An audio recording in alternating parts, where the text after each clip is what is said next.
Here's another in NBC's great parade of new shows.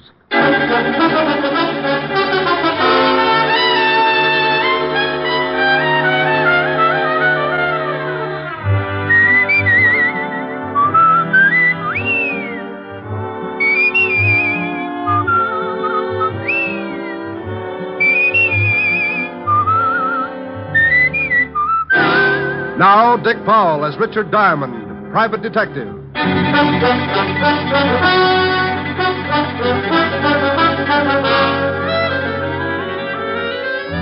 Hello there, this is Diamond.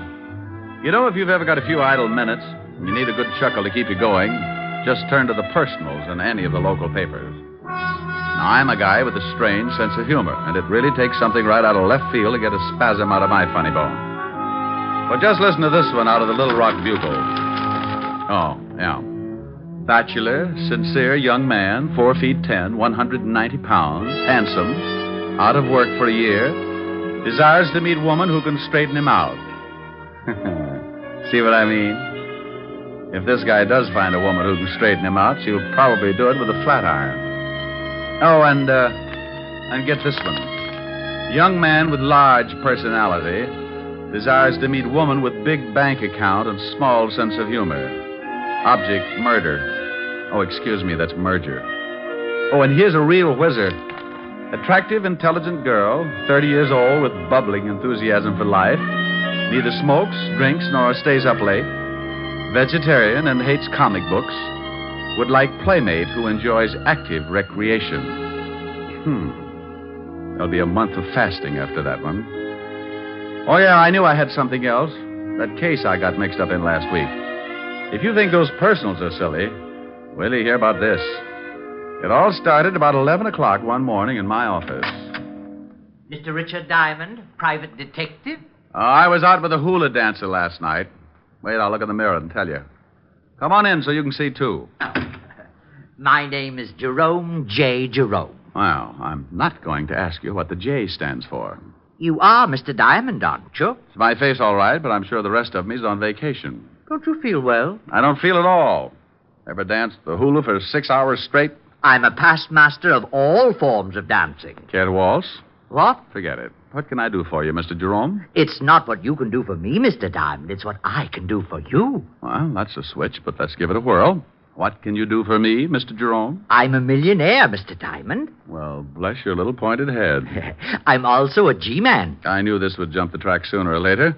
Tell me, if you're a G-man and a millionaire, where do you work? The U.S. Mint? I write songs, too. By the light of the silvery moon, I want to... Mr. Jerome. Yes, did you like it?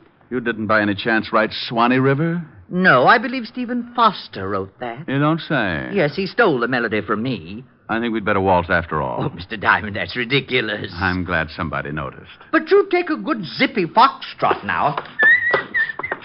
Oh, now, wait a minute. Hold it! Hold it! Oh, you follow beautifully. Oh, I went to Vassar.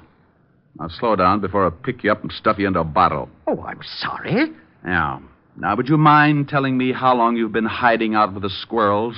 Squirrels? Oh, I have a mink farm. You should do well. Look, Mr. Jerome, I think maybe you better go soak yourself in some hot tar or something. I came here to do you a favor, Mr. Diamond, and I do not intend to leave until you hear me out. Oh, wow. Okay, what is it? You need a bodyguard.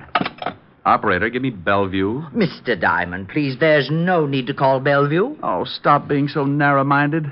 They'll give you a nice, quiet room, all by a little old lonesome. Well, go ahead and call them if you want to, but it will do you no good. Why not? They'll just think you're crazy. I'm on the staff there. Oh, yes, I should have known. I think you're making fun of me. I came up here because I knew of your reputation as a detective, and I want to help you with your work. You get in trouble, don't you, all the time? Habitually. Well, I want to protect you. Now, that's nice, but I really don't need a bodyguard. Early stages of schizophrenia, also a slight persecution complex. Have you seen a good psychiatrist, Mr. Diamond? It's certainly a thought. Well, when do I start work? Well, you see, it's like this. I'm awfully sorry, but I have my own nutcracker. Oh, no. I mean as your bodyguard. I'm afraid the requirements are too tough. What are they? Well, first you have to find a freshly murdered corpse. It's kind of like a treasure hunt. Oh, I've got that. You got what? A freshly murdered corpse. That's one of the reasons I came up to see you. I thought you'd like to know. Oh, well, now, I'll tell you what you do. You go back and see if the corpse is still there. If it is, call me at once, okay? All righty. I'm off. Amen. Mr. Diamond. Yes? Remember, hopping hop toads have no hair. Oh, no. Mr. Diamond. Huh? Oh. I thought you'd better know something. I can only be your bodyguard for a week. I'm getting married. Congratulations. Who's the lucky girl? It's Miss America. But don't breathe it around. I want time to check her measurements. I'll send you a fruitcake. Just bring it in. You're invited. Goodbye. Diamond's Rest Home. We specialize in nervous disorders, ingrown scalps, and the world's largest bowling alley. Oh, don't laugh. If you'd seen what just walked out of here, you'd go back to yo-yos. Well, what did just walk out of there?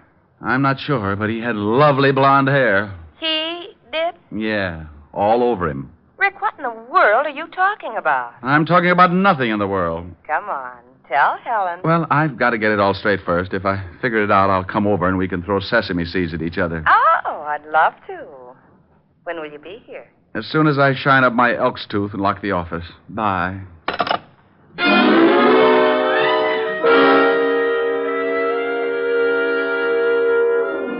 Well, I usually get some screwy ones, but this one was the topper of the season.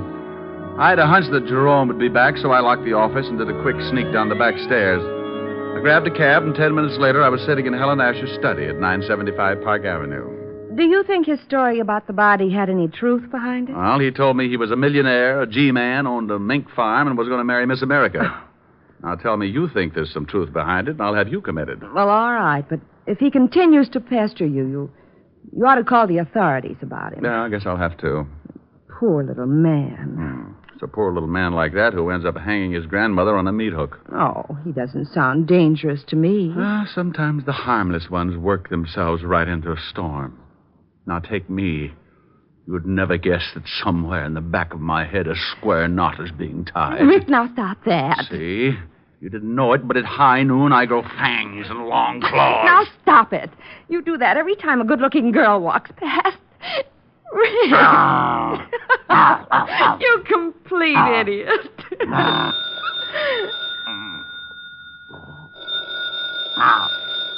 Rick, the phone's ringing. Oh, I hope it's happy. It might be something important. Oh, Rick, you're mussing my hair. Now, stop that and answer the phone. Oh, you woman are a fiend. Harold Appleknocker's Happy Home for Hogs. Rick. Who is this? What's the matter with you all? Ain't you got your ear trumpet tip right? I know it's you, Diamond. No, it ain't. This is old Harold Appleknocker. I'll let you talk to my gal, Lulabelle. Say hello to the Lieutenant, Lulabelle. Howdy.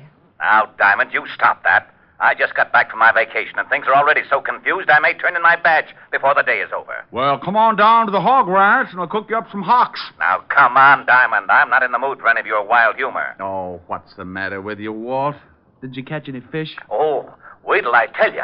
I got one that was so big. Is that why you called me? Huh? Oh, no. Some guy's been pestering me for the last half an hour. Wants to know where you are. Says he's an old friend. Oh, his name wasn't Jerome J. Jerome, was it? Well, that was the first name he gave me. The last time he called, he said he was a G-man. That's Jerome. Want me to tell him where you are? You do it, I'll handcuff you to Sergeant Otis. Oh, don't say that name to me ever again. Why, Walt, you sound bitter. That hornet head worked nights just messing things up in homicide.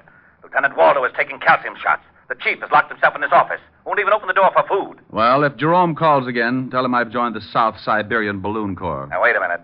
Well, what do you want now, bonehead? It's that Jerome guy. He wants Diamond again. Says he found the body right where he left it. What? Diamond! Now, you wait a minute, Walt.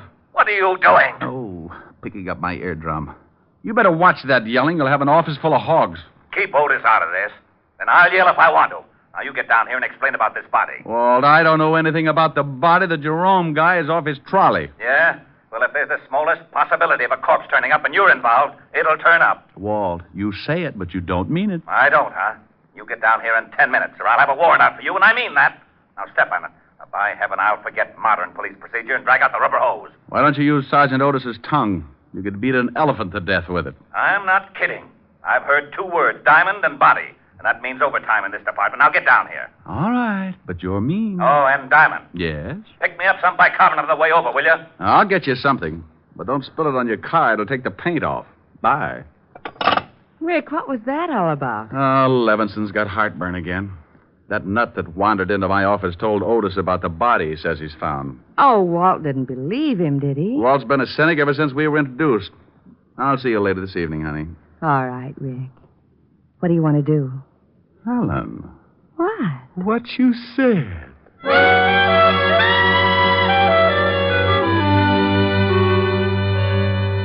I had a mental picture of Walt eating his way through his desk, so I got some bicarbonate at the drugstore and hurried over before he got to the wiring and shorted out the whole department. As usual, the king of the forest met me in the squad room. Well, you're in Dutch, Shamus. I guess you're right, Sergeant Otis. How about lending me your wooden shoes? Oh, what do you mean, wise guy? They ain't wood. And why do you use a crowbar instead of a shoehorn? Yeah, very funny. You better go on in. Lieutenant's liable to start breaking things. I hope he doesn't use his bare hands. Yeah? Why? Well, your head's liable to get in the way, and you'll be crippled for life. All right, Walt. Stop chewing on that desk. Here's your bicarbonate. What are you talking about? Now you listen to me, Diamond. That's like telling a man to turn up his hearing aid in a bombing. You can stop being cute. That guy, Jerome phoned just before you came in, and he sticks to his story about the body, but he won't tell us where he is. You don't really believe him, do you, Walt? He's nuts. Well, he did say something about playing quarterback for Notre Dame. But if you're mixed up in this, I can't take any chances. Oh, don't be an idiot, Walt. This little guy, Jerome, came waltzing into my office this morning and... Lieutenant. Oh, what is it? That guy Jerome's on the phone again. He wants to talk to Diamond. Rick, pick up that phone and find out about that body. Oh, now, come on, Walt. You can use the extension in here. Go on. I promise you'll be sorry. You pick it up and say hello. Not to this guy, you won't. You'll come back with hopping, hop toads have no hair or something. Hello, Jerome. Oh, Mr. Diamond. Good. I've been trying to get you for some time. The body's here, all right. Where, Jerome? Can anyone hear? No, Jerome. Well, I thought maybe they had the line tapped. They do that, you know. Yes, Jerome. Now, where are you? I'm at the Osterham place. And if you don't want this corpse, I'm calling in Hawthorne of the death squad. Jerome, please. Now, where are you? The Osterham place on 74th Street. I'll be right over, and don't let the corpse get away. Oh, it won't. I'm sitting on it. Oh. Well, did you find out where he is? Oh, he said the Osterham place on 74th Street. What the devil's that? The Osterham place? That's old man Osterham's home. You know, the eccentric old millionaire that died last year? Oh, how did Jerome get in? It's been turned into kind of a museum. The old boy had quite a collection of rare antiques, and when he died, he left the house to the city as sort of a showplace. You mean he's open to the public? Yeah. Well, let's go. Jerome's probably found a mummy for us. On the way over, I told Walt about Jerome's sweet little visit in my office, and the lieutenant was all for stopping off for a straitjacket. When we got there, we looked out of the squad car at an old 3-story brownstone. But more interesting was the sign that hung from the door. Closed Saturdays. And you guessed it. It was Saturday. We got out of the car and went up. Well, don't just stand there. Try the door. I'm with you. Got an axe? Ring the bell. If Jerome's in there, he'll probably answer. Oh, anything to make the police force happy. Mr. Diamond. What is that? That is Jerome over in the window. You will have to climb in here. Come on, Walt. We can't do that. Who's that with you, Diamond? Oh, this is Lonely Levinson, Jerome. He collects bodies. Oh, good. He'll just love this one. Climb in. Coming on? Oh, go ahead. If there's a corpse in there, it's in the line of duty. I'll give you a boost. I can make it. What you read, old Fairberry? You shut up. There. All right, Red Heart, you're next. Up, and away! Oh, I'm glad to see you both. I was getting tired of sitting around with her. The conversation was so one-sided. Sitting around with who? Her. Rick. Yeah. Do I qualify, Mr. Diamond? Young girl. Been dead quite a while. Jerome. Yes, boss. Oh, Ricky, how you found her? Well, this room is supposed to be sealed up. Sealed up? Yes, the building is a museum. Not a very good one. I have much better things in my apartment. We're losing him. Jerome, how you found her? Oh. Well, when the building is open to the public, they take you on tours. When we passed this room, we noticed it was sealed. I asked why, and the guard said it was because the late Mr. Osterham had stipulated in his will that the rest of the house could be shown, but not this room. It was his private study. And he said if he ever wanted to come back, he didn't want a lot of people cluttering it up. Who broke it in? I did. You did. Don't they have burglar alarms in this museum? Mr. Diamond, Lonely Levinson has an extreme case of supersensitivity. Does he always snap like that? Only when he hasn't been fed. Why did you break in? You should be careful, Mr. Lonely Levinson. You'll bite someone. Have you been checked for rabies? Now you listen to me. Walt. Jerome, why did you break in? Well, it's perfectly obvious. When the guard told me the story, I played along with him. Of course, I knew it was just a trick to throw me off. Of course. Oh, would you mind turning your head? It's much better if you just chew on that curtain. Well, I waited until they closed the place. Then I came back, jimmied this window, and found the body. Then I came to you, Mr. Diamond. Simple? Oh, sure. Rick, what are you doing? Oh, just looking at the dead girl. Come here. You find something? Yeah. Got on an anklet. Name is, strike a match, will you? Oh, wait a minute. There. Oh, Adelaide. Looks like she's been dead quite a while. Yeah. Jerome, when you found... Hey, Jerome. What? He's gone. Oh, we're a couple of swell sleuths. He's not out on the street. Must have climbed out and run for it. I'll send out a general on him. Yeah, I would if I were you. A guy like that shouldn't be running around loose. He's liable to wind up on Stromboli. Well, Walt put out a general alarm on Jerome and then called in the rest of the experts to give him the dope on the dead girl. I didn't wait around because I had a hunch that Jerome would find me again. I was right, because at that moment he was sitting in my office behind my desk. Diamond Detective Agency? Rick? Who is this? Oh, now stop clowning. This is Helen. Never heard of you. Why don't you dames leave me alone? By the light of the silvery moon. I guess I'll have to write some new lyrics. Oh, dear. Yes, what is it? Well, you sure got there in a hurry. Who is this? Now, you stop that, Diamond. You know very well who this is. What do you want, stupid? Stupid. Yeah, rhymes with Cupid. Could do a song on it. Like to hear my latest? I've been working on the railroad all the Who the livelong devil day. is this? What kind of a song do you suppose I could write with Stupid and Cupid? Oh, hello, Mr. Diamond. What's going on? Well, hello, Jerome. Taking my calls for me? Yes, and wait till you hear the pixie I've got on the line. Here. Thanks. Hello, Walt. Rick? Yeah, you were talking to Jerome. I just came in. I might have known it. Don't let him out of your sight. Of course not. Now, what did you find out? Oh, yeah. The dead girl is one Adelaide Smith. Had a record. Blackmail artist. Been dead about 3 days. Working for a Patrick Mahaffey, attorney, on Pine Street. She was strangled. Blackmail artist, huh? Very smooth, or used to be. Any line on Mahaffey's background? We're checking into that now. Well, find out one thing more for me, will you? If I can, what? When that museum was open to the public. Well, that's easy. I'll call you back. Hold on to that Jerome guy. Oh, sure. Walt. Yeah? Jerome's gone again. What? Bye.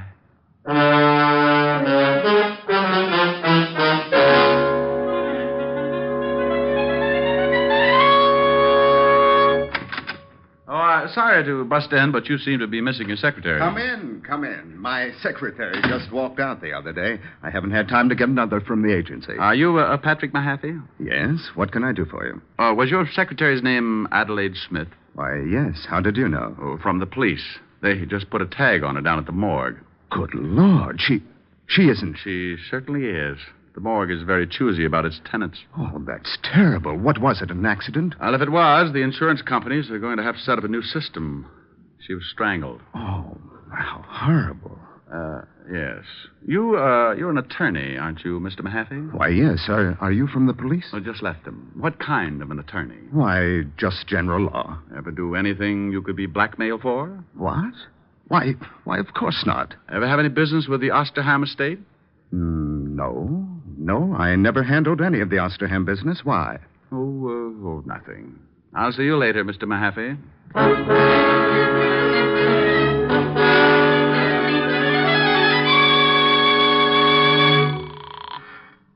Homicide, Lieutenant Levinson. Walt Diamond. What did you find out about Mahaffey? Rick, there's something fishy. You got to stop going to these cheap restaurants. Oh, be serious. That Mahaffey guy was executor for the Osterham estate. What? Yeah, funny coincidence. Coincidence, my shoulder holster. I just left him, and he told me he'd never even heard of the Osterham estate. Now, why would he do that? He's certainly smart enough to know we could check. Maybe he wanted time enough to skip. You think he's mixed up in the killing? Oh. Did you find out when the museum was open to the public? Yeah, the city completed the alterations 2 days ago. And if it means anything to you, that room was sealed up on the last day. Oh, thanks, Walt. And something else. We checked in the dead girl's bank account. She had $22,000 in it. A lot for a secretary, huh? Yeah, but not too much for a high-class blackmailer. Do one more thing for me, Walt. Find out if Osterham had any heirs. Now, what good will that do? I want to find out just how many people would know about that sealed room before the public got wind of it. Okay, I'll have Mahaffey picked up right away. No. Don't do it yet. I want 10 minutes with him. Where's his house? I got it right here. 93rd Street, West End Avenue. But I don't see why you won't let me grab Mahaffey. We know he's lying. You just check on that will. I'm going to throw you a killer.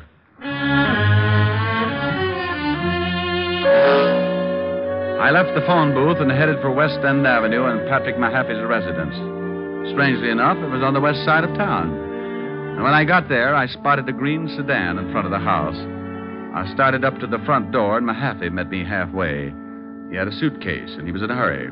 Oh, it's you. Your memory's getting better. Come on, you don't want to leave right now. Let's go back inside. But I have to catch a plane. I'm leaving town on business. Oh, I'll bet you are. Let's go. Now, wait just a minute. You have no legal right. Do I have to show you my biceps? Well, all right, but make it brief. I'm late as it is. Now, just what is this all about? I thought you said you didn't have any business with the Osterham estate. Why, that's right. I checked. Oh. Just exactly what was your capacity?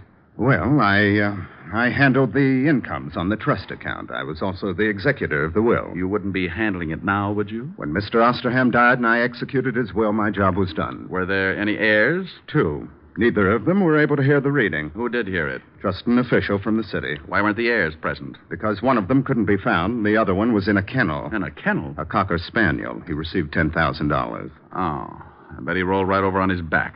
Who was the other heir? Mr. Osterham's nephew. He hasn't been heard from in 10 years. He went to France to study hat designing, but hat jobs were very scarce, so he just vanished. He was rather eccentric. Oh. Now we come to the jackpot question. What you got in the bag? What? You look a little green. Open it up. Now, look, you can't do this to me. It's against the law. Where's your warrant? I got a fistful of them, see? Oh. All right. There. Dump it out. But I've got to catch a plane. If I dump all this... Dump it out. Well. Yes. It's a lot of money, isn't it? Sure is. Isn't it lovely? Well, I'm glad you like it. Go ahead. Take half. I was hoping you wouldn't say that. Why not? Because I'll hate myself for the next 2 years. Put it back in the bag and let's go. But I'm offering you $100,000. You must be a fool. Oh, this is a very elementary deduction. Come on, you can figure it out in Sing Sing. I don't think so. You should have looked in my pocket, too. Oh, I hope that's an old pipe you're pointing at me. I hate to disappoint you. It's a 38. Now you're turning green. Now, you better answer it. That's the police, and they know I'm here. All right, but you say one thing wrong, and I'll have to shut you up permanently. Yes? Is Diamond there? Yes. Let me talk to him. All right. You were right. It's for you. Go ahead, talk to him. But I warn you again. Hello? I'm getting tired of dialing. Everything all right? Just dandy. What did you find out? There were 2 heirs, and get this. One of them was a... Cocker Spaniel. Yeah, how did you know? What else? Well, that guy Mahaffey's a crook. We checked and found out that there's only about $10,000 left in the trust fund. The bank says Mahaffey had power of attorney, and he'd drawn out about $200,000. You got him there with you? Yeah, but it's all in the way you look at it. Oh, it's like that, huh? Let's see if you can stall him. There ought to be a prowl car nearby. Goodbye, Walt. Did you get the information you wanted? Yeah, you killed the girl. Probably because she found out you were dipping into the till. You paid her $10,000 and got her over to the museum and strangled her. I took the money, yes. But you're just guessing about the murder. No one else but you knew about that closed room until after it was sealed and the public was told. The girl was killed the day before the room was sealed. You figured she'd never be found, but a little guy named Jerome, Jerome, went in and found the body. And if I'm right, little Jerome is really the missing heir. Impossible. Wasn't the museum rigged with a burglar alarm? Yes. Well, we found Jerome inside and the window open. He'd climbed in, but the alarm hadn't gone off. Simple. A member of the family might still have a key. He found the alarm and disconnected it. I don't believe it. But you must, Mr. Mahaffey. What? No, it can't be. Oh. Well, you really throw a beautiful left jab, Mr. Diamond. Oh, thanks for turning his head, Jerome. Now, would you mind telling me something just to sort of clear things up a little? You mean, am I really cracked? No. Like Mr. Mahaffey said, just a little eccentric. You see, I found out the money was missing, so I looked up the girl. She told me for $20,000 she'd show me the thief. She told me to meet her at the museum that night and the thief would be there. When I got there, she was dead. Well, I knew I couldn't solve the case myself, and if anyone found out who I really was, I might be held. So I became Jerome J. Jerome and hired Richard Diamond. Correction, I was not hired. Correction again. You'll receive a very substantial check as soon as the estate is settled. And thank you. Thank you. Oh, you might do me one more favor. If you know anyone who would like to buy a hat, I have got some dillies. I'll speak to Hedda Hopper in the morning.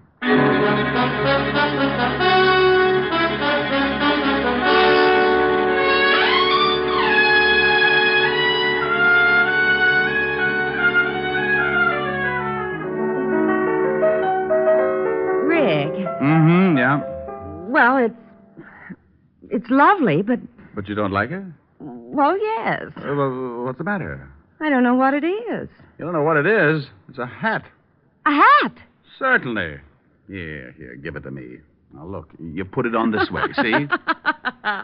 What are you laughing at? Oh, no. Oh, yes. I might even do a Hildegard if I got the right bookings. A pair of long gloves. All of a sudden, my heart sings when I remember little things. The way you Rick, used now to... stop it. I will not. I may have found a way to make $1 million. You're just jealous, that's all. I've got the hat and I'm pretty. Just sing a song. And finish it for a change. Oh, I'd love to. I don't know from nothing, baby. All I know is I love you. I don't care for nothing, baby, if I knew you cared for me too. So won't you make your mind up, baby? Tell me that you love me, please do. For I don't know from nothing, baby. All I know is I love you. We want a sponsor. All I know is I love you. Well, there you are. I finished it. Are you happy? Oh, well, yes. But where did the band come from? Did you like it? Yes, it was great. Well, if it's great, don't ask questions.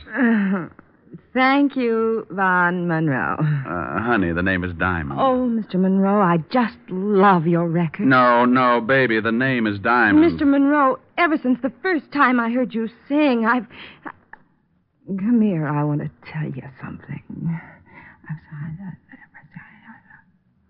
Racing with the moon, sailing through the midnight blue.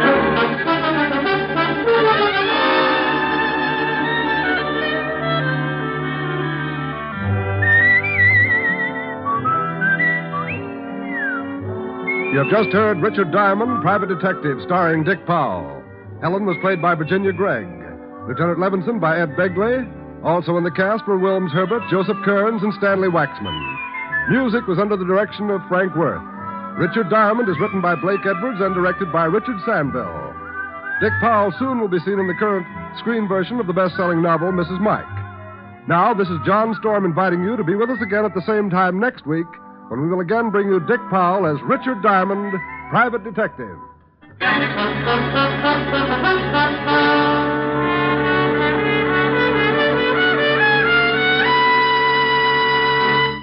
You don't have to go to Alabama. You don't have to eat ham hocks and butter beans. All you have to do is enjoy Phil Harris and his ever-loving wife, Alice Faye, when they return to NBC tomorrow. For 30 minutes of Southern Fried Joy, lend an ear to Phil Harris, Alice Faye Show, returning tomorrow on most of these same NBC stations. Your tune for the stars on NBC.